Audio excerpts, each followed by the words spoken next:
Assalamualaikum warahmatullahi wabarakatuh. Kami dari kelompok 6 akan mempresentasikan makalah kami yang berjudul Karakteristik Manusia, Kelemahannya dan Pengaruh Setan Terhadapnya. Yang pertama ada wujud hakikat manusia, yakni bisa disebut dengan karakteristik manusia. Wujud sifat hakikat manusia ini merupakan karakteristik yang hanya dimiliki oleh manusia.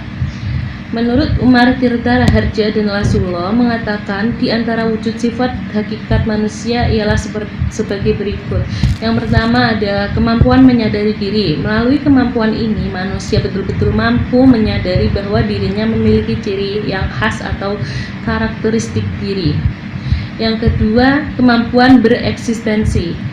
Melalui kemampuan ini manusia menyadari bahwa dirinya memang ada dan eksis dengan sebenarnya.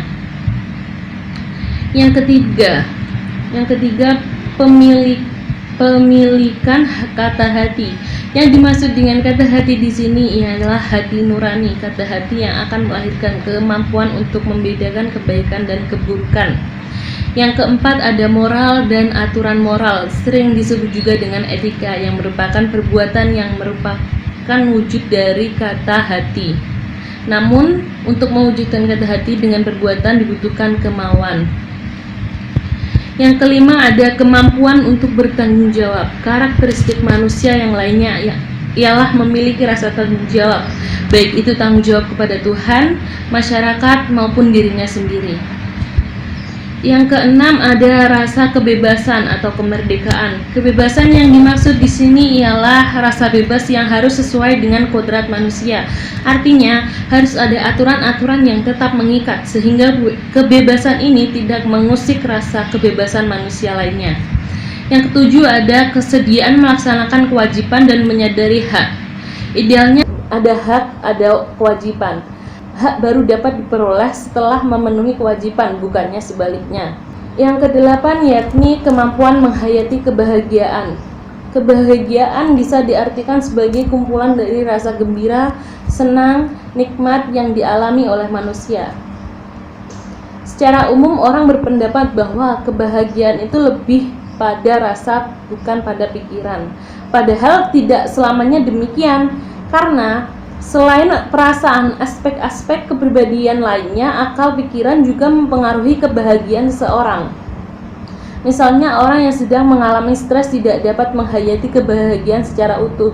Contoh ini jelas bahwa kemampuan menghayati kebahagiaan dipengaruhi juga oleh aspek nalar di samping aspek rasa. Menurut pandangan psikologi humanisme ini juga berpandangan bahwa manusia adalah makhluk unik, khas dan istimewa yang berbeda dengan binatang. Ia memiliki karakteristik kemanusiaan seperti gagasan, kreativitas, nilai, kesadaran diri, tanggung jawab, hati nurani, makna hidup, pengalaman transenden, rasa malu, rasa cinta, semangat, humor, dan rasa seni. Manusia sebagai makhluk unik juga memiliki kemauan, kebebasan, dan potensi untuk memecahkan persoalan hidupnya. Selanjutnya, saya akan menjelaskan tentang kelebihan-kelebihan manusia menurut Al-Quran. Yang pertama adalah al-bashar, berasal dari kata ba, shin, ro yang berarti indah, baik, bergembira, menggembirakan, memperhatikan, atau mengurus sesuatu. Kata bashar dapat diartikan juga sebagai makhluk biologis, yang bisa dikatakan pengertiannya adalah sifat seperti makan, minum, hubungan seksual, dan lain-lain. Yang kedua adalah an-nas, menunjukkan eksistensi manusia sebagai makhluk hidup dan makhluk sosial. Dalam Al-Quran dinyatakan adanya sekelompok masyarakat atau orang yang mempunyai berbagai aktivitas. Yang ketiga, al-insan. Secara etimologi dapat diartikan harmonis, lemah lembut, tampak, atau pelupa. Penjelasan secara luasnya dapat dijelaskan dalam 3 kategori. Yang pertama, manusia dipandang sebagai makhluk unggulan hasil ciptaan Tuhan, karena merupakan sebaik-baik bentuk. Yang kedua, manusia adalah satu-satunya makhluk yang dipercaya Tuhan untuk mengelola bumi atau khalifah di bumi. Yang ketiga, merupakan konsekuensi dari amanah sebagai khalifah di bumi, manusia dibekali akal kreatif yang melahirkan nalar kreatif sehingga bisa mengembangkan ilmu pengetahuan. Kelemahan-kelemahan manusia yang tercantum dalam Al-Quran. 1. Manusia itu suka membantah. Terdapat di surah Al-Kahfi ayat 54 yang berbunyi, dan sesungguhnya kami telah mengulang-ulang bagi manusia dalam Al-Quran ini bermacam-macam perumpamaan, dan manusia adalah makhluk yang paling banyak membantah. Yang kedua yaitu manusia itu bersifat lemah. Terkandung dalam surat An-Nisa ayat 28 yang berbunyi, Allah hendak memberikan keringanan kepadamu dan manusia dijadikan bersifat lemah. Yang ketiga, manusia itu zalim dan bodoh.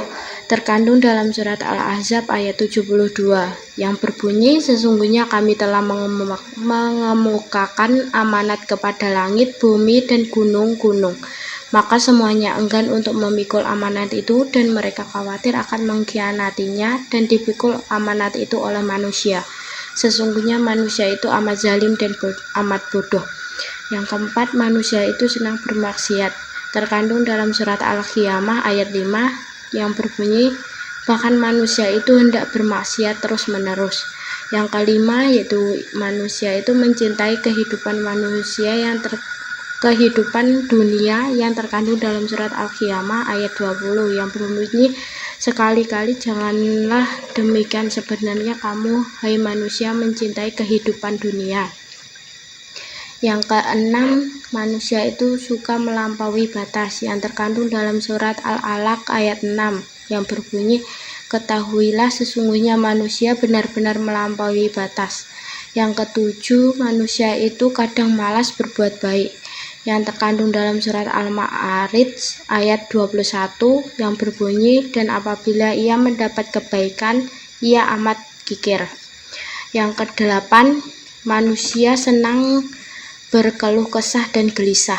Terkadang dalam surat yang terkandung dalam surat Al-Ma'arij ayat 19 yang berbunyi, sesungguhnya manusia diciptakan berkeluh kesah lagi kikir. Yang kesembilan yaitu manusia sering tergesa-gesa yang terkandung dalam surat Al-Anbiya ayat 37 yang berbunyi, manusia telah dijadikan tertabiat, tergesa-gesa, kelak akan aku perlihatkan kepadamu tanda-tanda azabku, maka janganlah kamu minta kepadaku mendatangkannya dengan segera. Yang ke-10 yaitu manusia itu kikir, terkandung dalam surat Al-Isra ayat 100 yang berbunyi, katakanlah kalau seandainya kamu menguasai manusia itu mencintai kehidupan kehidupan dunia yang terkandung dalam surat Al-Qiyamah ayat 20 yang berbunyi, sekali-kali janganlah demikian, sebenarnya kamu, hai manusia, mencintai kehidupan dunia. Yang keenam, manusia itu suka melampaui batas yang terkandung dalam surat Al-Alaq ayat 6 yang berbunyi, ketahuilah sesungguhnya manusia benar-benar melampaui batas. Yang ketujuh, manusia itu kadang malas berbuat baik yang terkandung dalam surat Al-Ma'arij ayat 21 yang berbunyi, dan apabila ia mendapat kebaikan, ia amat kikir. Yang kedelapan, manusia senang berkeluh kesah dan gelisah. Terkadang dalam surat yang terkandung dalam surat Al-Ma'arij ayat 19 yang berbunyi, sesungguhnya manusia diciptakan berkeluh kesah lagi kikir. Yang kesembilan yaitu manusia sering tergesa-gesa yang terkandung dalam surat Al-Anbiya ayat 37 yang berbunyi, manusia telah dijadikan tertabiat, tergesa-gesa, kelak akan aku perlihatkan kepadamu tanda-tanda azabku, maka janganlah kamu minta kepadaku mendatangkannya dengan segera. Yang ke-10 yaitu manusia itu kikir, terkandung dalam surat Al-Isra ayat 100 yang berbunyi, katakanlah kalau seandainya kamu menguasai perbendaharaan rahmat Tuhanku, niscaya perbendaharaan itu kamu tahan, karena takut membelanjakannya, dan adalah manusia itu sangat kikir. Selanjutnya adalah solusi dalam mengatasi kelemahan manusia. Yang pertama adalah bersyukur. Bisa kita ambil contohnya dalam kehidupan sehari-hari, yakni kita bersyukur karena setiap pagi masih bisa atau diberi kesempatan untuk menghirup udara segar. Yang kedua, yakin dengan diri sendiri. Jadi, kita tidak perlu membandingkan kemampuan atau kelebihan yang kita miliki dengan orang lain. Yang ketiga adalah pantang menyerah. Jadi ketika kita memulai sesuatu usaha dan kemudian kita gagal berkali-kali, kita tidak boleh menyerah begitu saja. Seperti pepatah mengatakan bahwa kegagalan adalah kesuksesan yang tertunda. Kemudian yang keempat adalah berbagi dengan orang lain. Yang kelima adalah bersikap positif. Misalnya saja kita mengisi kegiatan sehari-hari kita dengan hal-hal yang bersifat positif.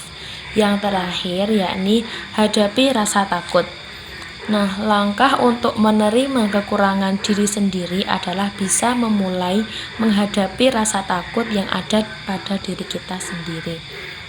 Pengaruh iblis dan setan terhadap tingkah laku manusia. Semua perbuatan setan meliputi seluruh wilayah manusia, sehingga manusia harus selalu waspada dan hati-hati.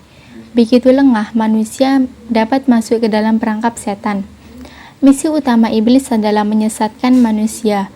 Al-Quran menekankan bahwa meskipun tidak ada manusia yang sepenuhnya kebal dari perangkap setan, setan benar-benar tidak bisa melancarkan serangannya terhadap orang-orang bertakwa yang telah memiliki integritas moral.